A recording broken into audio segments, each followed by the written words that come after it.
from Nothing Special. Attention means attention.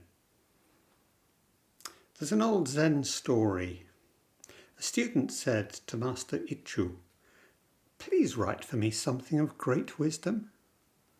Master Ichu picked up his brush and wrote one word, "Attention." The student said, "Is that all?" The master wrote, "Attention! Attention!" The student became irritable. "That doesn't seem profound or subtle to me." In response, Master Ichu wrote simply, "Attention! Attention! Attention!" For attention, we could substitute the word awareness. Attention or awareness is the secret of life and the heart of practice. Like the student in the story, we find such a teaching disappointing. It seems dry and uninteresting. We want something exciting in our practice. Simple attention is boring. We ask, is that all there is to practice? That's from Nothing Special, Joko's second book.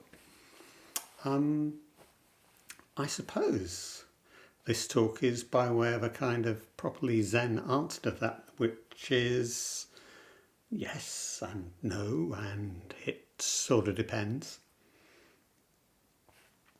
Specifically wanted to take us in the direction of waking up to what you do, Diane Rizzetto's book, for many reasons. Diane was one of Joko's earlier Dharma heirs. She was a long and well-established practitioner. She's been teaching for many, many years up in the other bit of California. And in some ways, her idea of ordinary mind is quite close to Barry's, my teacher, as tradition. And in fact, the wording of the precepts that we use is, as I've said, Barry's, but is actually based on Diane's versions of the precepts, which she worked out over many years with her students. And one of the things which I like about her approach is reading Waking Up to What You Do. You very much get the feeling of a Sangha working on this, of lots of people making a contribution, bringing their own insight, rather than, yes, this is how it is. All of which seems quite important to me. But perhaps the key reason is that Waking Up to What You Do is essentially a workbook. It's one of those books that you open up and it says, do this, now do that, now think about what you've done, now let's take it further, and so on. It's about precept work as work. And there's a very easy misreading to make of Joko, which is that, yes, all I have to do is, well, in classic Zen mode, cut off thought. I just have to be totally present all the time to this moment and whatever's going on. And this moment doesn't connect to any other moment because this moment is just this moment. That's all there is. I just stay aware, my attention focused. And kind of that's not it at all. Zazen is doing. Zazen is work. And we get many other images of Zazen, sit as if your head were on fire. Really sit with that kind of concentration. It's not just about maintaining awareness, maintaining attention. And in fact, if we go back to Dogen, Zazen as practice realization, great, I'll just sit and practice being realized. But of course, when Dogen says Zazen, Zazen is Zazen, but Tending the altar is Zazen. Chanting is Zazen. Cooking is Zazen. Cleaning the temple is Zazen. Going to the toilet is Zazen. It's actually all of life is Zazen. If all of life is Zazen, Zazen is Zazen. If life is not Zazen, then Zazen is not Zazen. It comes as a whole. And one of the great things that Diane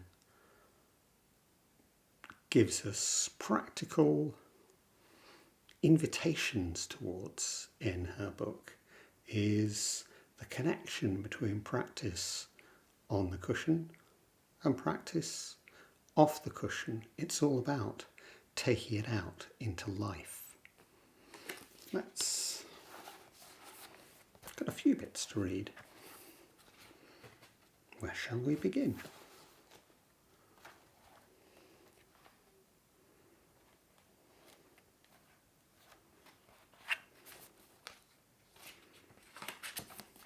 Actually, this is the first precept she deals with, just the practice. Begin your practice of this precept by observing the ways in which you do not speak truthfully. Remember to keep the observing stance of the science researcher, paying close attention to when you find yourself distorting truth. You might start by limiting your inquiry to specific situations where you think you may find yourself engaged in deception, but you may also keep it broad. The key is to listen to yourself as you speak. I mean, really listen to the words, the tone of your voice, the pauses and silences at work, at breakfast with your partner, at the supermarket, in the doctor's office. There's no specific place to do this part of the practice, just do it. You might be surprised that even if you don't look for ways you deceive, but keep an open ear to deceptive words, voice inflection and body language, you might still find quite a bit. Remember, the invitation goes out only to the observer, not the judge. And if she does show up anyway, then we just put her in her place, nodding, "Hi, Judge." Then turn the attention towards observing the sound of the voice, the sensations of the body. She then talks a little bit about the student she talked about before. In the example earlier in which my student watched the ways in which she handled her work in the hospital, she was a nurse, she noticed that indeed she wasn't always just silent. In fact, she often did speak, responding to her supervisor with the compliant words, "Oh, that's fine." And she really began to listen. She heard those two little words, "that's fine," in many situations, not just at work. She uncovered a reactionary way of expressing compliance. She also realised that she often didn't become aware that she hadn't spoken truthfully until long after the incident had passed. Don't be surprised if this happens. At whatever point in time you wake up to the fact that you've not spoken truthfully, that moment is your point of entry into the precept. The event can be as recent as 3 seconds ago or as long as several days. In this early stage, you're just trying to discover these reactionary patterns. Under what conditions distortion takes place. So as a point of reflection, it doesn't matter if the beacon light goes on before, during or after you've distorted the truth. For example, my student, the nurse, began noticing that not only did she not speak up at work, but also she often went into silence when she had a disagreement with her partner or one of her kids. The beacon of light was revealing a much wider reactionary range. So what becomes immediately apparent here is that, this absolutely is a practice rooted in awareness, absolutely rooted in observation. But observation as a totality, my body, how am I sitting, where's the tension, how's my voice, how's the physical state of my chest affecting my voice, can I hear the tone of my words? Can I feel what the body language is saying? Can I hear what the expression is saying, as well as the words? And that is just in the this moment, part of this moment. But then the other questions become much more interesting, don't they? Why? What does this connect to? And yeah, as soon as we notice that this manifests in one way at home, in another way at work, well, that's interesting. Is it the same situation? Well, clearly it's not when I'm in my professional role as when I'm with my family. And here's, all the things we've been talking about. I'm not quite the same with my partner as I am with my children. If this is showing up in both situations, how does this relate to each other? Now, Diane kind of stops there with taking it outwards. But, yeah, I think we can. I think we can go with this. Immediately, we're talking about institutional politics, sexual politics. Let's imagine, play mental games with our nurse. We know she's female. We know she has a partner. We know she has children. She's probably coming home from a long shift to find that the house is a mess. She's probably expected to do way too much of the housework or the cooking still. How does that respond? How does silence show up there? That's very different from her role at work. Traditionally, of course, the famous mind games that we play, we always assumed that doctors were male, nurses were female. Now, of course, that's changing. My elder daughter is a doctor, and most of the doctors that she trained with happen to be women.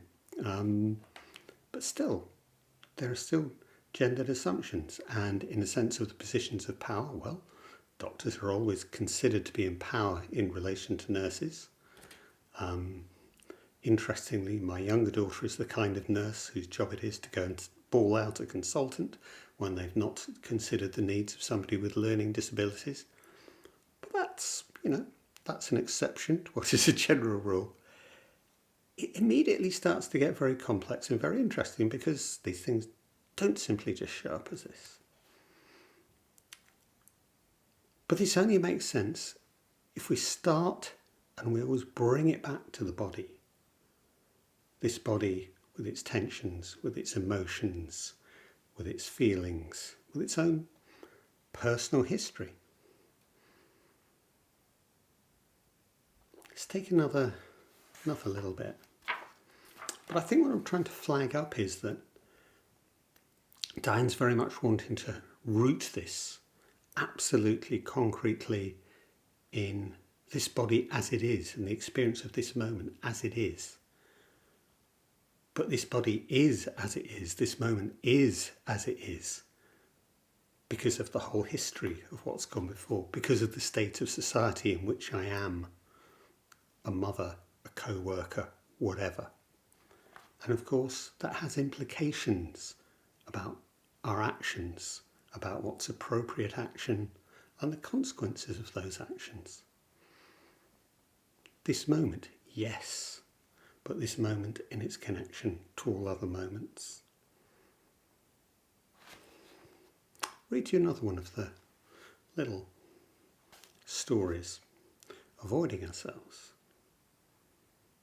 Another one of my students who was working with this precept had the following experience. His sister had called him on the phone, as she had done many times before, asking for money. He hung up the phone and found himself complaining to his wife about how his sister is such an irresponsible screw-up. Not long after, however, the precept sign above the door lit up, reading, "Enter here." He realised that his words were spoken as a reaction, and he'd just frozen his sister in a negative way. He asked himself the very simple but powerful question: how do I think she should be? How do I think she should be? Well, this is absolutely taking us back to the core of our practice, isn't it? I'm irritable, I'm angry, I'm experiencing resistance. Okay, this is my life as it is. How do I think it should be?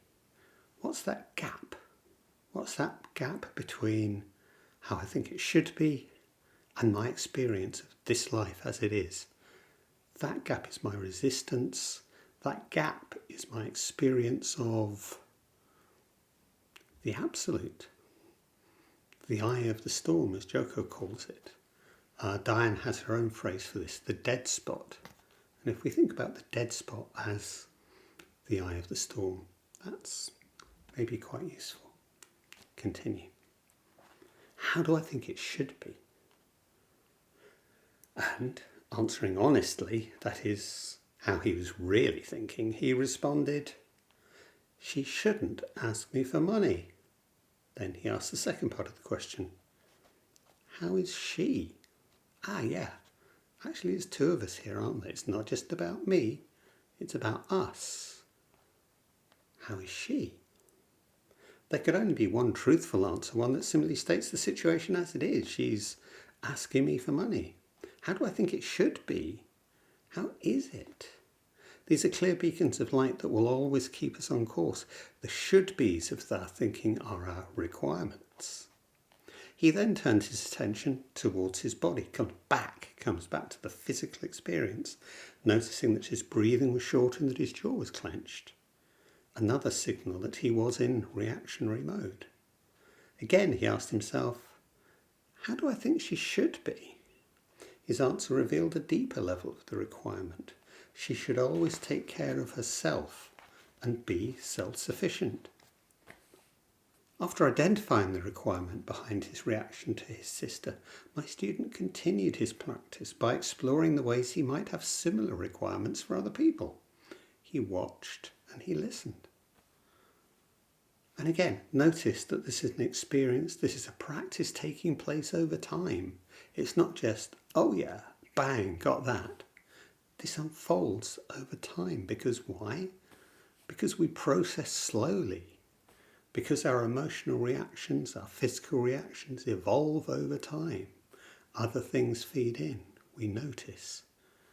So this is a practice, well, we can take a month, nominal month, to engage with each precept in turn. But,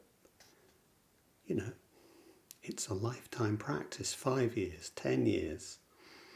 Oh, good grief. I noticed that. So, he watched and listened in his daily encounters as he engaged the requirement that people should always take care of themselves, noting how he reacted when they didn't.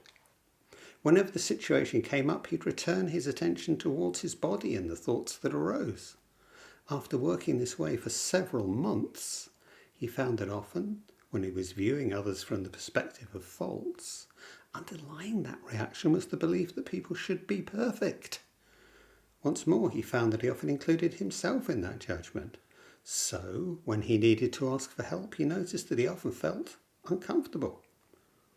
He found to his surprise that the way he valued most people and the extent to which he was open to them was the degree to which they matched his requirement that people should always take care of themselves, be self-sufficient. And he realised that this requirement was not just for his sister, as he had originally perceived. Instead, by using his initial reaction to her request for money as a point of entry into the precept, he found that he believed that he and everyone should be always able to take care of themselves, to be self-sufficient. I like this sentence. Such beliefs are what we hold on to dearly because they make us feel safe and in control. So when life meets our requirements, we may feel comfortable. But when life does not meet our requirements, we swing into reaction. Again, I think Diane kind of invites us, but doesn't follow us down this. Where does this idea that people should always look after themselves come from? How did his parents experience this? Were they, profligate and always in debt? Or were they absolutely down the line, you need to look after yourself, son? How's his sister? How does his sister perceive herself within this setup? It's not about him alone, it's about relationship.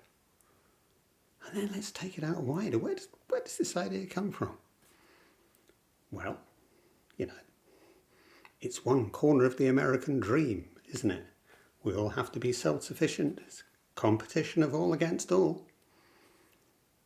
If we can't look under ourselves, don't expect anybody else unto.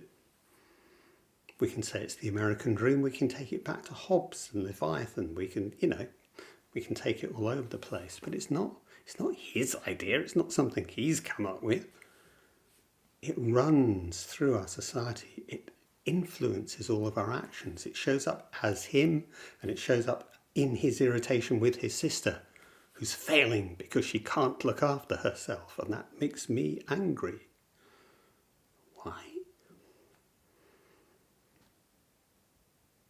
Well, then Diane has another question up her sleeve. What's the worst thing that could happen?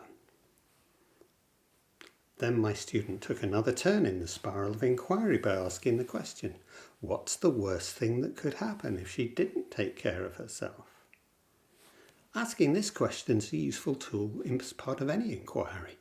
Keeping the awareness open, he noticed a shift in his bodily sensation as a quivering feeling dropped into his belly. He put out a gentle probe by asking the question without looking for an answer.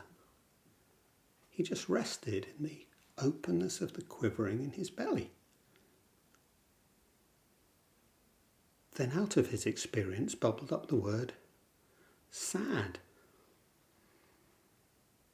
In another turn in the spiral, he rested in this dead spot. Dead spot, and this is the point at which we normally go anywhere. We normally just zone out, dissociate, escape, busy ourselves. No, see if you can rest in that dead spot. He remained with the full sensation that was labelling itself as sad, allowing the full range of that experience. As he opened more to the awareness of sadness, he felt a twinge of fear. Breathing, opening, sitting in the stillness of the dead spot. He began to realise that it was not just his sadness and fear that he was touching, but also his sister's sadness and fear, and perhaps the sadness and fear of all those people who've come to be in the position of not being able to take care of themselves. The homeless young man he passed on the street the day before, the orphans begging for food in a third world country, the helpless looks on the faces of starving people that appear on magazine covers and television news. He began to understand that it was this pervasive sadness and fear that he was trying to avoid. It wasn't just about him, and it wasn't about his sister's faults. This understanding came from just one moment of an open heart. And it's this idea of taking specifically precept practices we're doing here, but it's essentially the same practice. It's just a more focused, contained, oriented version of our core, our standard practice. But as a whole practice, as a body practice, as an emotion practice, as a mind practice, allowed to develop over time, as we develop over time, as we process, as we shift.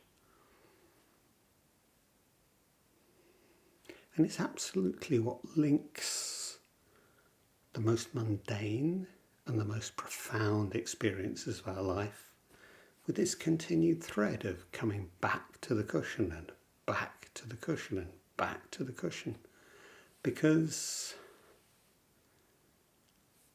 that gives us a space for whatever to show itself.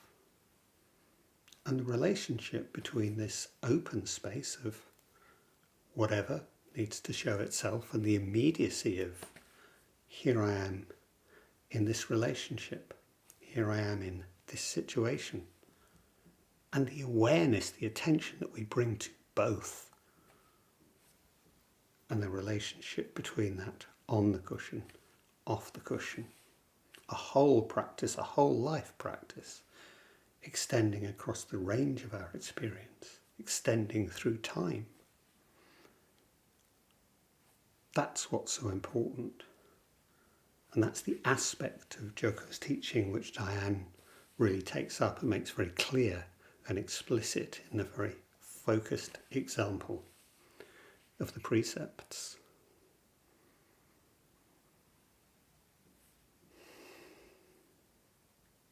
She uses a lot of personal examples from her own as well. She's not afraid to tell a story against herself, and in some ways the framing story which she uses is of being a single parent and a deception which she actually practices on her employer. She gets a job for which she's completely unqualified as a legal secretary, and as that ends in fiasco, it kind of ends in fiasco, but she actually meets her employer. She actually finds that her employer will approach her with openness and possibility. And instead of just firing her because she's completely incompetent, he sees her energy, her obvious intelligence, her vulnerability, her need for this job, and in effect becomes her mentor. Down the road, she becomes our teacher.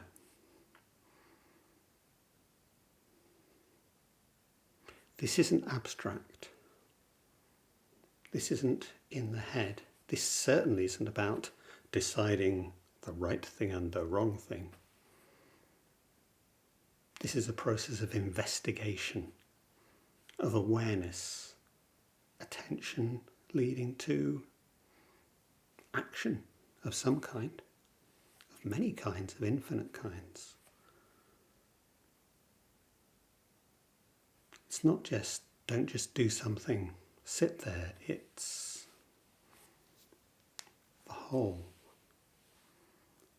So if we can take that sense of practice as a whole, as establishing the absolute continuity, the absolute indissolubility of all aspects of our relationships with others, with ourselves, on the cushion, off the cushion. It's a workbook. It's an invitation not to think in isolation, but to practice, practice, practice as a whole body, as a whole life experience.